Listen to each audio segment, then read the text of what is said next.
Sim. Boa noite a todos. Muito obrigada, né, por estarem aqui comigo essa noite, né? Desculpem o atraso que a chuva está um pouquinho caótica ali perto do metrô. Meu nome é Aline Moura. Com muita gratidão que eu venho conversar com vocês hoje sobre o Evangelho de Jesus, né?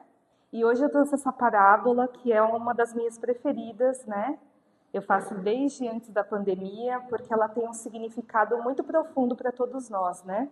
Meu nome é Aline, eu sou jornalista de profissão e trabalho no GESB, no Grupo Espírita Semeadores do Bem, que fica aqui na Penha, né? Ali no centro da Penha, uma casa que tem 14 anos de existência. Me formei lá. E atualmente eu também trabalho no Amigos do Bem e no Elos de Luz, tudo aqui na Zona Leste, né? Sou de uma família católica e quando foi ali por volta de 2012 ali, eu comecei a ter o fenômeno da mediunidade. Comecei a sentir a presença espiritual, comecei a ter sonhos e comecei a buscar a casa espírita para me desenvolver, para me conhecer. E eu nunca mais parei de estudar, de trabalhar, de servir Jesus, né? E tudo começou na minha própria faculdade, onde eu fui mandar um currículo e o meu currículo foi parar nas casas André Luiz. E ali eu conheci um pouquinho da doutrina espírita e estou aí até hoje, né? Fazendo esse trabalho. E muito feliz de estar aqui com vocês, né? Essa palestra, né? Ela traz para nós as pregações de Jesus, né? Quando a gente pensa que Jesus veio à Terra e ele não precisava vir para poder nos ensinar o verdadeiro sentido da vida, né? O verdadeiro olhar, né? De significado, né? Os ensinamentos espirituais, a gente está numa sociedade ali que está com o coração muito endurecido. E quando a gente começa a estudar a doutrina espírita, a gente passa por um livro que se chama Caminho da Luz. Ele vai contar a história de todas as civilizações que passaram pela Terra, e ele vai contar isso historicamente, né, como eram essas civilizações, essas sociedades, os seus hábitos, as suas culturas, e vai contar principalmente o que impediu essas sociedades de seguir a Deus, de seguir o ensinamento do Evangelho de Jesus, né? E quando Jesus chega, ele chega numa sociedade que tem a crença em vários deuses, numa sociedade muito bem estruturada que era o Império Romano, numa sociedade que tinha essa adoração aos deuses, esses cultos, né? Eles faziam muitos rituais para os deuses para conseguir as coisas, né? Hoje, quando a gente entende Jesus, a gente entende o poder da prece. E a gente entende que não dá para negociar com Deus. Não é porque a gente vai pedir que vai acontecer. Mas naquela época, como era uma sociedade muito ligada à vida material, ao poder, ao luxo, à ostentação das coisas, Jesus vem para quebrar tudo aquilo que eles aprenderam. Então era um choque cultural muito grande para eles.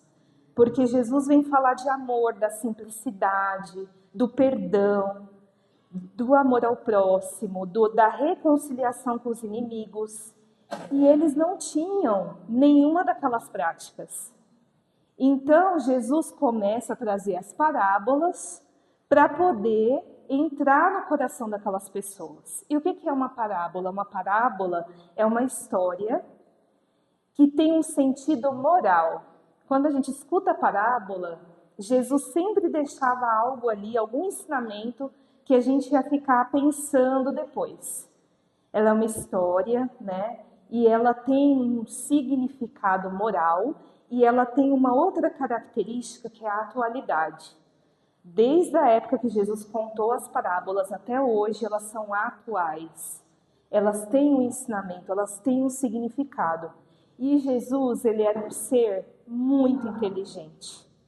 Então, o que Jesus fez naquela época? Ele observava... Sim, conseguiu, que bom. Já A próxima, né? Obrigada, querido. Jesus, ele observava o comportamento da sociedade. E ele pegava os exemplos ali da época, das tradições e da cultura, para poder trazer os seus ensinamentos. Então, Jesus, por exemplo, ele observava que naquela época o casamento ele era algo muito valoroso para a sociedade. Então, parava-se comunidades inteiras para celebrar aquela união dos noivos. Então, Jesus fez muitas parábolas sobre casamento. E aí, antes da gente entrar no sentido da parábola, todos nós aqui chegamos com alguma dor, né? A gente está na casa espírita, pouquíssimas pessoas vêm assim pelo amor, né? Pela curiosidade de conhecer, né? Mas qual que é a sua dor hoje? Que faz você estar aqui, buscar Jesus, querer fortalecer esse relacionamento com Ele? Porque a palestra, ela é um tratamento. Então, todos nós aqui estamos sendo tratados. Eu estou sendo tratada, vocês estão sendo tratados, e todos nós aqui vamos sair daqui com uma sementinha diferente, com um olhar diferente, né, para a vida.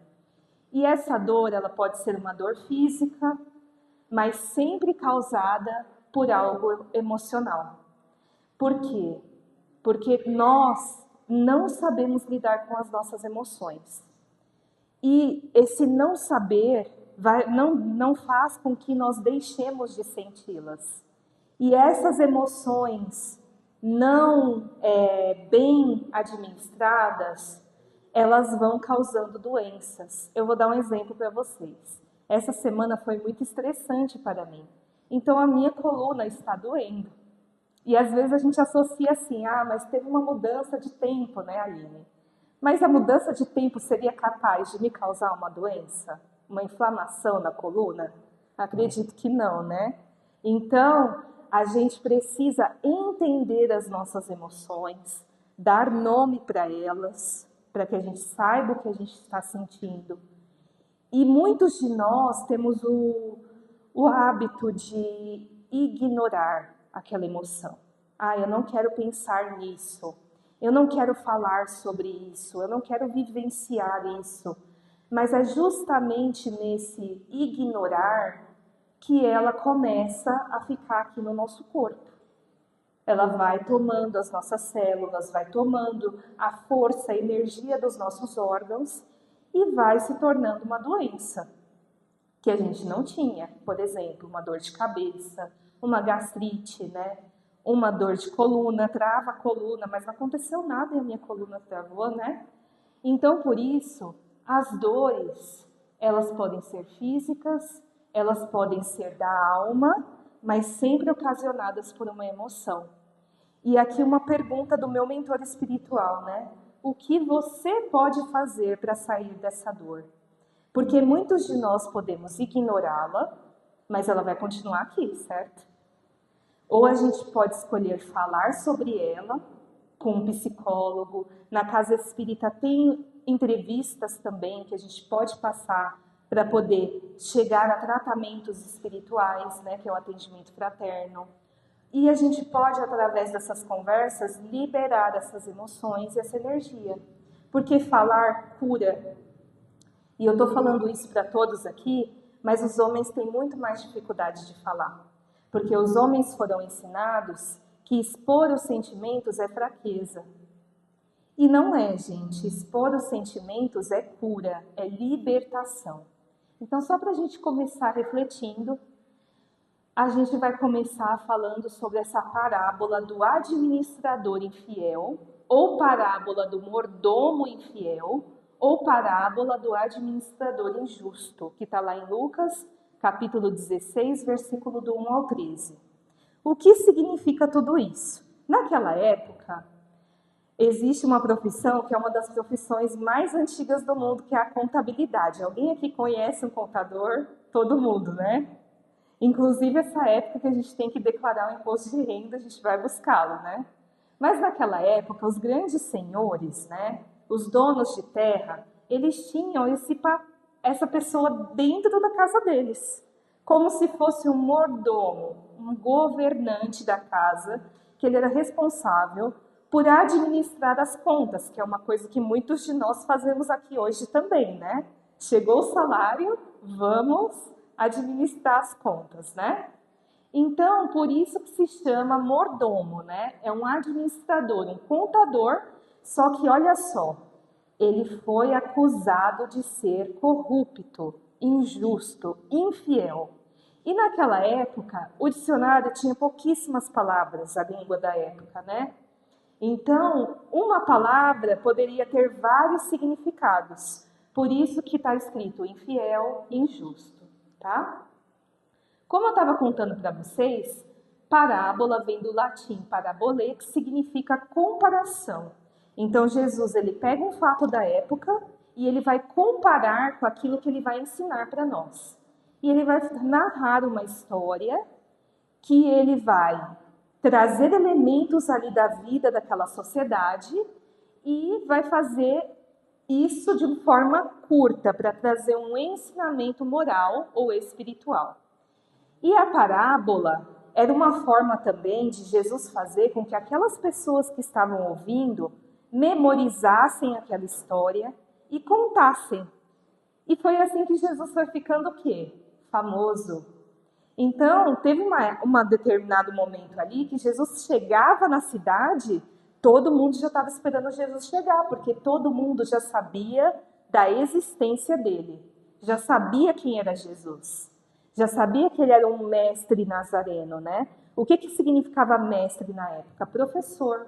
Todo mundo achava que Jesus era um professor. Ele não era tudo aquilo. Não, ele só é um professor. Ele conta história, ele ensina coisas, né? Ele não é tudo isso que estão falando, né? Mas aí Jesus começa a ameaçar aquela sociedade quando ele começa a falar sobre a questão da riqueza, a questão do poder, quando ele começa a criticar quem não divide, não compartilha o pão, né? Então Jesus começa a causar uma polêmica ali, né? E a parábola era uma forma dele deixar sempre uma reflexão. Aquela pessoa ia ouvir aquela história e ela ia marcar ela sempre iria lembrar daquilo que ela ouviu. Então, para a gente começar entendendo aqui, né? O mordomo vem do latim também essa palavra, e essa palavra significa assim, ó, o maior da casa. Então, é ele que manda. Tudo que vai entrar ou vai sair de dinheiro tem que passar por ele. E é uma espécie de contador contratado pelos senhores ricos, donos de terra, para administrar os seus bens, a maior autoridade entre os empregados da casa. E aí ele foi vítima de uma fofoca, de uma calúnia, de que ele estava sendo injusto, que ele desviou os bens do Senhor e foi desleal. E aí essa fofoca começou a tomar conta da cidade ali. E logo chegou em quem? No patrão, que deve ter ficado muito bravo, né? Mas qual que é o cenário dessa época? Vamos lá. Jesus nasceu na Palestina, que é aquele lugar que está em guerra até hoje, porque não aceitaram que Jesus é o rei dos judeus, certo? Então, eles esperavam o quê? Eles esperavam um soldado. Eles esperavam um homem guerreiro, um homem forte, um homem que viesse para causar guerras. Não esperavam a simplicidade daquele Jesus. Não esperavam aquele amor, né?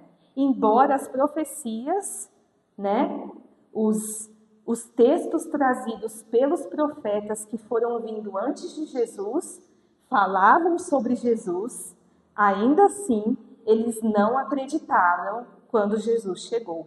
E muitos deles até hoje esperam esse rei chegar. Por isso que essas guerras continuam até hoje, pela questão religiosa, pela questão da crença.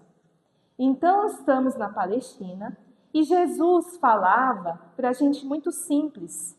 Eram pessoas que estavam ouvindo que eram agricultores. Então, ele precisa trazer um ensinamento simples. E Jesus percebeu que os fazendeiros ricos contratavam esses mordomos, esses contadores, para administrar os seus bens. Então, o que acontecia? O senhor da casa, ele tinha vários terrenos. Não tem gente assim até hoje? Vive de aluguel, não é assim?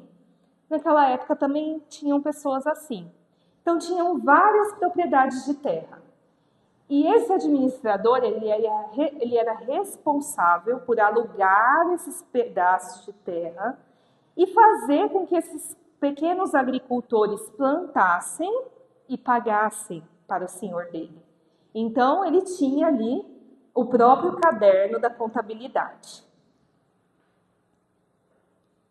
E aí, olha só, no final da colheita, cada agricultor, cada pequeno agricultor, ele tinha que pagar pelo aluguel da terra com uma produção. Porque naquela época, o dinheiro, ele não comprava tudo. As pessoas precisavam de alimentos.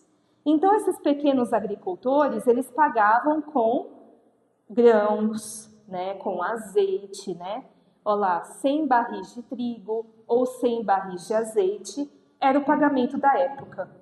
O azeite era super valorizado até hoje, né? Quando a gente vai no mercado, a gente está se assustando com o preço do azeite. E lá não era muito diferente. Por quê? Porque Jesus usava o azeite e as pessoas usavam o azeite para várias coisas, inclusive para lamparinas de velas. Então, o azeite era uma coisa muito rica para eles. Só que aí tinha um problema. Se a colheita fosse boa, o Senhor recebia. Mas se ela não fosse, se viesse uma chuva forte, uma praga, o agricultor que era rico, ele não tinha lucro. E o contador, ele tinha que dar conta de tudo isso. Também nada muito diferente de hoje, né, gente? Plantações passam por desafios, né? E qual que era a obrigação desse contador? Ele tinha que fazer contratos, preencher os livros de contabilidade, cobrar os devedores e ele tinha que ainda dar conta dos empregados da casa. Era muito trabalho, né? Mas ele recebia por tudo isso. E olha só que frase interessante, guardem essa frase. Administrar bem os bens do Senhor. Isso tem tudo a ver com a gente vai entender o porquê. Jesus, olhando toda essa história, todo esse contexto da época, ele começa a contar uma história estranha. Estranha por quê? Porque ao invés de Jesus dar um bom exemplo, falar, olha, eu vou contar para vocês uma história de um administrador justo. Não. Jesus começou a contar a história de alguém que estava sendo acusado de ser corrupto, de ser infiel, injusto. Então estava todo mundo achando muito estranho. E aí disse Jesus, havia um homem rico que tinha um administrador, e este foi acusado de administrar mal os bens do patrão. Então o patrão chamou o funcionário, né, o administrador, e perguntou, o que é isso que ouço dizer de ti? Presta agora as contas da tua administração, pois já não poderá mais ser meu administrador. O que foi isso, gente? Um aviso de demissão, não foi? Olha, presta agora as contas, porque eu não quero mais você trabalhando para mim. E aí o administrador, ele ouviu aquilo tudo calado. Ele não falou nenhuma palavra. Ele não se defendeu. Guardem bem isso. Ele não se defendeu. Ele não falou que o patrão estava errado. Ele pensou assim, o que eu vou fazer agora? O que eu vou fazer, já que o meu Senhor me tirou o meu trabalho, a minha administração? Lavrar a terra, não posso, não tenho forças. Mendigar, pedir, né, na rua, tenho vergonha. E eu coloquei os bonequinhos bem dramáticos mesmo, porque era a situação dele, ele não sabia fazer outra coisa. Como é que ele ia fazer, né? E ele pensou e falou assim, eu já sei o que eu vou fazer para que quando quem puder me receba em sua casa, quando eu já for demitido da minha administração. Só que ele tinha que agir rápido, porque a fofoca estava se espalhando e se os clientes soubessem que ele estava desviando dinheiro, eles não iriam querer falar com ele. Então ele tinha que ser rápido, né? E o que ele fez? Ele chamou cada um dos agricultores e começou a perguntar a cada um quanto eles deviam. Começou a bater as contas, conferir os livros. E aí ele chamou o primeiro agricultor e falou assim: quanto o senhor deve? E aí ele respondeu: 100 barris de azeite. E aí, estranhamente, o administrador falou assim: escreve depressa 50. Nós vamos entender. Ele estava devendo 100 barris de azeite e escreveu 50. Aí ele chamou o segundo e perguntou: quanto deves ao meu senhor? E ele respondeu: 100 barris de trigo. E aí o administrador disse: olha, você deve 100 barris. Escreve depressa para mim que você deve 80. E aí Jesus termina a parábola com essas frases aqui, ó. E o Senhor elogiou o administrador infiel por ter agido sabiamente, com sabedoria. E continuou: porque os filhos deste mundo são mais prudentes nessa geração do que os filhos da luz. E eu vos digo: conquistai amigos com as riquezas da iniquidade, as riquezas do mundo, para que no dia que elas vos faltarem, vocês sejam recebidos nos tabernáculos eternos. Assim terminou a parábola. E ele termina falando assim, ó, ainda: quem é fiel no pouco, é fiel no muito. E quem é injusto no pouco, também é injusto no muito. Se vocês não forem fiéis nessas riquezas da terra que são injustas, como vamos confiar as verdadeiras, que são do céu, né? E se não fostes atento no que é nosso, nenhum servo pode servir a dois patrões, né? Porque vai aborrecer um e agradar ao outro. Ou vai se unir a um e desprezar ao outro. Não dá para servir a Deus e as riquezas. E assim ele termina essa parábola, que nós vamos entender o significado agora. Quem é o Senhor da história? É Deus, né? E quem são os administradores? Somos nós. E quais são os bens? É tudo que Deus coloca na nossa vida. Então é o nosso trabalho, é a nossa família, os nossos amigos, os nossos filhos, o nosso relacionamento. Todos estamos administrando tudo o tempo todo. Dá para ser perfeito em tudo? Não, né? É o que ele falou, não dá para servir a Deus e as riquezas, né? Então, sempre tem um lado ali que parece que a peteca está caindo, né? Que a gente vai precisar dar mais atenção quando a gente cuida de um outro lado. Mas nós somos administradores de tudo o que Deus nos deu gratuitamente. E nada nos pertence. Não tem aquela música que diz assim: tudo é do Pai? Lembram? Toda honra e toda glória é dele a vitória em minha vida. É exatamente isso. Tudo é de Deus. Tudo não é emprestado, né? Paulo de Tarso, ele tem uma frase assim, que fala assim, ó: antes mesmo de você nascer, tudo já estava preparado para a sua existência. E é de fato. Quando a gente nasceu, já tinha água encanada, já tinha luz elétrica, já tinha alimentação, já tinha as ferramentas para a gente conduzir a nossa vida, né? E quem eram aqueles agricultores da história? O nosso próximo. Então, o administrador que somos nós, vamos prestar conta do que foi feito de quem? Do nosso próximo. E quem é o nosso próximo? O mais próximo, aquele que está ao nosso lado. Aquele que está no nosso lar, aquele que está no nosso trabalho, aquele que está dentro da nossa casa e muitas vezes aquele que está na rua e a gente nem conhece. Esse é o próximo, né? E quem é o significado? Qual é o significado da Terra? É o planeta. Então nós somos administradores das nossas vidas, das nossas relações e do nosso planeta. E o que significa demissão, né? É o momento da morte. Por quê? O administrador está ali administrando os bens do Senhor. Mas em qualquer momento ele pode ser conduzido ao plano espiritual, que é esse momento da demissão, né? A missão acaba aqui na Terra, mas ela continua lá no plano espiritual, de uma forma diferente. Então, nesse momento da demissão, como vai estar a nossa prestação de contas? Será que a gente vai seguir para o plano espiritual em paz, de ter se reconciliado com as pessoas, ou pelo menos tentado? Porque tem gente que não vai querer mesmo falar com a gente, não vai querer ouvir, não vai querer o nosso perdão. Mas será que a gente faz prece para que essa pessoa se liberte desse sentimento em relação a nós? Será que a gente deseja que essa pessoa seja feliz? Porque se ela for feliz, ela vai me libertar. Se ela for feliz, ela vai deixar essa ligação invisível de ódio, essa ligação invisível de raiva, essa ligação invisível de falta de perdão. Porque não é porque eu não estou vendo que não está acontecendo.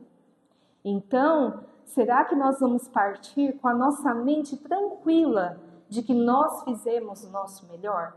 De que nós demos conta daquilo que era possível fazer? E o que são o tal dos tabernáculos eternos? Naquela época tinha uma tenda que os hebreus usavam nos desertos para se cobrir do sol. E esses tabernáculos, eles deram na parábola o significado do plano espiritual. Então, quando ele fala assim, conquistai amigos, né?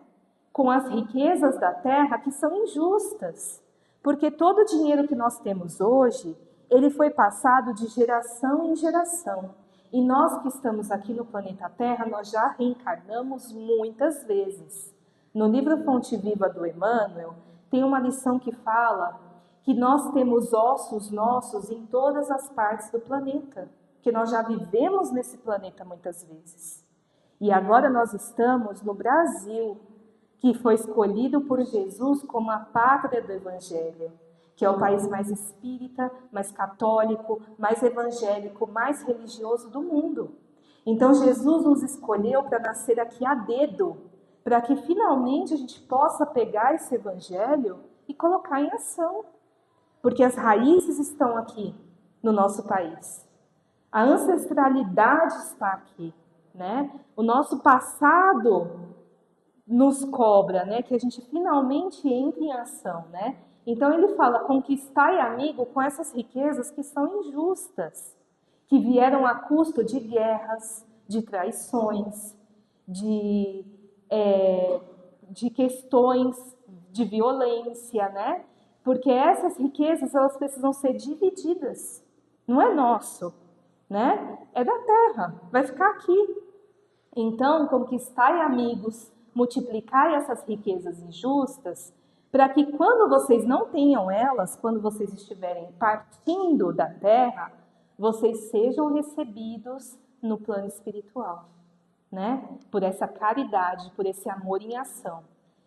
E o que é quando ele fala assim, mais prudentes que os filhos da luz?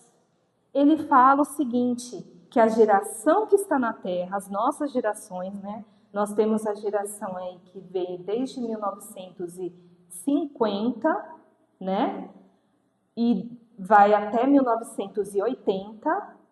Aí a gente tem os millennials, que é de 80 até os anos 2000, e a gente tem a geração Z, que é do ano 2000 em seguinte, e agora nós estamos tendo a geração alfa, né, que são as crianças aí que estão vindo, né?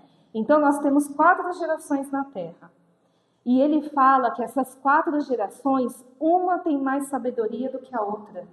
Porque são espíritos que estão voltando, que ficaram lá no plano espiritual em média 30 anos, aprendendo, estudando, trabalhando para Jesus e voltam com mais consciência da espiritualidade, com mais consciência do planeta e do amor, né? Então ele fala que os filhos que estão aqui são mais prudentes do que os filhos que estão lá. Porque os filhos que estão voltando para lá não fizeram o que deveriam fazer. Entendem? Complicado ou não?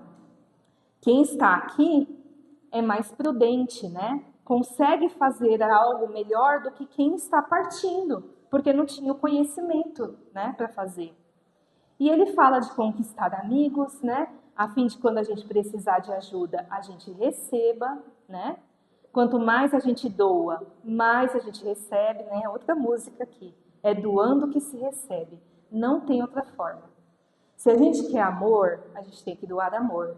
Se a gente quer perdão, a gente tem que doar perdão. Se a gente quer saúde, a gente tem que doar alegria, entusiasmo, felicidade, né? Não dá para ser feliz todo dia, né? Mas não dá para também ser triste, deprimido todo dia. Não é normal, gente. Então a gente tem que ser mais grato, porque muitas das coisas que nós temos na nossa casa é o sonho da vida de alguém. É o sonho da vida de alguém ter uma cama quentinha e limpa e sequinha. É o sonho da vida de alguém ter uma comida quente, ter uma comida para comer. É o sonho da vida de alguém tomar um banho, não é? Então, ó, as riquezas iníquas, né? As riquezas da humanidade conquistada através dos conflitos e de muitas mortes. E assim, agora por que, Aline, que o administrador ia lá e ele cobrava menos do que as pessoas estavam devendo? Na época, o barril de trigo, ele era mais caro que o azeite, porque o trigo ele fazia pão, ele fazia vários tipos de alimentação da época, né? E por isso mesmo, o agricultor ele teve o desconto, né, de 100 para 80 barris, e o outro que devia 80 teve o desconto para 50, né? E os produtos eles acabaram saindo pelo mesmo valor, que era de 500 denários, a moeda dos hebreus na época, né? Então o azeite e o trigo ali, eles foram cobrados pelo mesmo valor. Mas é claro que como o trigo era mais caro, o administrador deu um desconto para manter os clientes, né? E qual que foi a grande sabedoria do administrador? Que é aí que tem tudo a ver com a gente. Lembra que eu falei para vocês? Ele não respondeu o patrão, ele não ofendeu o patrão, ele estava sendo acusado de ter sido uma pessoa injusta, corrupta, desonesta. E nem por isso ele foi ofensivo. Então, ele ouviu tudo, absorveu tudo que ele estava passando. Ele começou a pensar, né? O que eu vou fazer? Não é o que eu estou passando. Não é o que estão fazendo comigo. É o que eu vou fazer para sair dessa situação. E aí ele começou a sentir. Então, ele começou a se colocar no lugar do patrão, começou a se colocar no lugar dos administradores, dos agricultores que estavam devendo, que tinham famílias para alimentar. Ele teve empatia, né? E só depois dele pensar muito e sentir-se no lugar do outro, aí ele foi agir. E tem um educador que se chama Forsten, né? Que ele é um educador estrangeiro e ele trouxe muitos livros para o Brasil, né? E ele fala que tudo isso, se a gente tem uma família bem estruturada, com amor, se a gente tem uma infância muito harmoniosa, a gente desenvolve isso na infância. A gente tem essa tranquilidade de pensar primeiro, sentir depois e depois agir. Mas como a gente sabe que a gente vive num país que tem muita desigualdade e num mundo que tem muita violência, é muito difícil a gente conseguir fazer tudo isso passo a passo, né? A gente pensou, falou, né?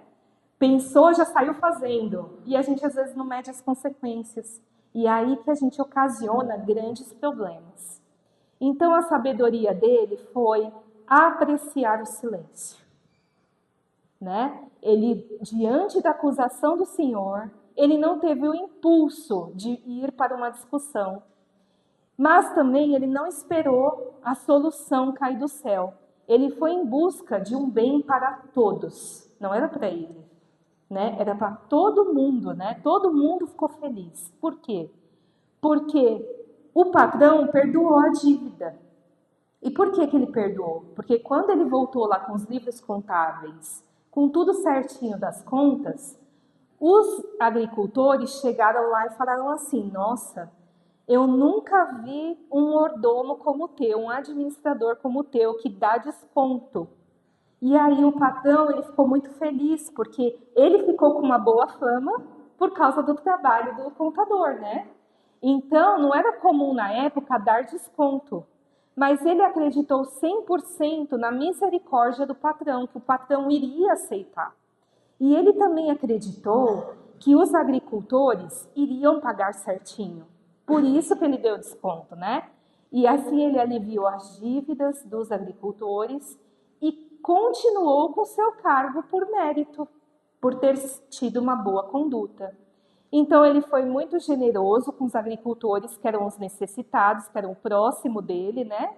O amor ao próximo, e eles ficaram muito gratos por esse gesto. Ele fez amizades com as riquezas da terra que são injustas, para que quando ele precisasse, ele também fosse ajudado. E ele agiu como um verdadeiro cristão que não se melindrou, né? Não se chateou com aquela denúncia, com aquela fofoca. Ele levantou a cabeça e seguiu em frente, cumprindo o seu papel, que era a parte mais importante, né? Porque ele não pensou assim, poxa, eu vou lá tirar satisfação que estão falando que eu fui corrupto. Não. Ele foi atrás de provar que ele era uma pessoa boa, que ele era uma pessoa honesta. Ele se preocupou em corrigir a situação para não prejudicar os agricultores. E aí, gente, lá no Fonte Viva, que é esse livro que eu falei, tem esse capítulo aqui que diz assim, ó, sirvamos. Ele fala assim, ó, que a passagem pela terra é um aprendizado, é uma elevação, né? O trabalho sempre irá nos instruir a nos aperfeiçoarmos, nos melhorarmos. Muitas das coisas, das situações que a gente passa no mercado de trabalho, elas vão servir para a gente ser uma pessoa melhor. Embora a gente passe muito nervoso às vezes, muita raiva, né? Mas são situações que estão nos aperfeiçoando. Elas estão quebrando o nosso orgulho, elas estão quebrando aquilo que é ruim em nós. E ele pede assim, para a gente servir sem nos prender ao orgulho, à vaidade, né? E que todos os lugares haverão recursos para a gente seguir e que a gente sirva em qualquer parte com a boa vontade, como se a gente estivesse servindo Jesus e não as pessoas, porque o Senhor nos conduzirá. E aqui tem outro que fala sobre a importância da gente dar conta dos recursos que nos foram confiados, né? Fala que o nosso corpo é um templo sagrado para a gente cuidar da nossa saúde, que trabalhar é uma bênção, servir é divino, aprender é uma porta de libertação, que o tempo é um patrimônio que não dá para contabilizar, né? E o lar é uma dádiva do céu e o amigo é sempre um espírito protetor. E que os recursos divinos, eles foram doados a nós para que a gente multiplique ao infinito e seremos ajudados conforme a gente fez na terra. Não nos esqueçamos de que somos administradores da vida e que cada um pode receber o nosso afeto, a nossa alegria, o nosso tempo, o nosso equilíbrio e o nosso amor, né? Lá no Evangelho tem esse capítulo que se chama Obreiros do Senhor, que fala que chega-se os tempos em que a transformação da humanidade está chegando e felizes aqueles que trabalharem nesse campo de caridade, né? Trabalhemos juntos e nos unamos em esforços para o Senhor, né? E aí, ó, eu gosto muito dessa frase que fala assim, ó, comprimidos aliviam a dor, mas só o amor alivia o sofrimento. Vocês conhecem esse filme? Esse filme é antigo, ele se chama assim, ó, Patch Adams, O Amor é Contagioso, né? E ele é desse ator que se chama Robbie Williams, que ele era um ator que ele parecia muito feliz na frente das pessoas, mas ele acabou se suicidando. Por quê? Porque ele tinha uma dor profunda na alma, né? Que nenhum remédio aliviava. Então, que nós possamos, eu estou toda arrepiada de falar disso, né? Que nós possamos ser esse remédio na vida das pessoas. Que cada pessoa, independente de, assim, ela ser grossa com a gente, ela ser terrível com a gente, ela saia da nossa presença sem a nossa ofensa. Porque o Chico fala assim, ó, mais vale ser a vítima do que o ofensor. O ofensor, ele sempre vai ter uma dívida, a vítima não, né? E não é para a gente se fazer de vítima, é apenas para a gente entender que a gente está servindo Jesus. E só isso importa, e só o amor importa, tá? Então aqui tá os livros que eu tirei da palestra, né? O Fonte Viva, o Evangelho e as parábolas que Jesus contou e valem para sempre, que é onde eu tirei todo o significado dessa parábola. E aqui uma frase de vocês para Jesus, né? Brilhe a vossa luz, né? Vocês têm luzes, né? Vós sois luzes. Então brilhem, né? Aqui está o meu Facebook, Aline Moura Palestras, e o meu canal no YouTube, tá bom? Então, se vocês quiserem compartilhar essa palestra com alguém, tá lá no meu canal, tá bom? Eu agradeço de coração vocês terem me ouvido. Espero que vocês tenham entendido que essa parábola é bem difícil. Mas, assim, pensem em tudo que ela falou, né? Quem é fiel no pouco, é fiel no muito. Não tenhamos pressa de alcançar a matéria, né? Tenhamos pressa de alcançar o céu, fazendo o bem, o amor e a caridade, tá bom? Deus abençoe a todos. Obrigada.